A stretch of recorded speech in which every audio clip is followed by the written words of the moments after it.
extinción masiva, que es la era del Ordovícico. La era del Ordovícico fue la segunda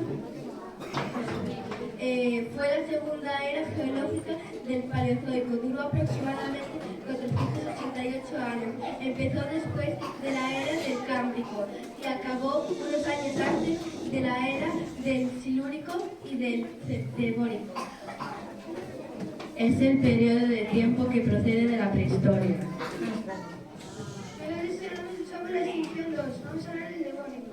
Es una era en la etapa geológica que duró entre 420 y 350 años, en la que nacieron los primeros peces, como los primeros peces mandibulados.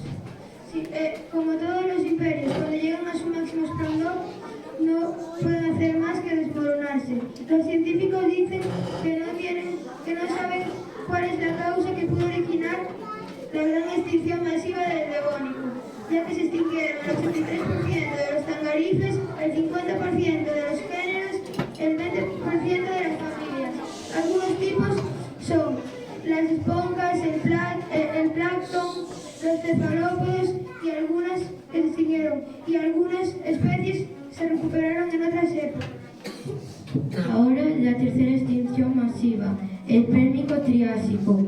Empezó hace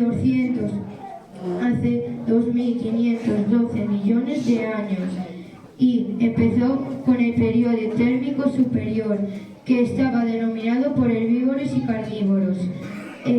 Sin duda fue la peor extinción masiva del mundo y fue también llamada como la Gran Mortalidad.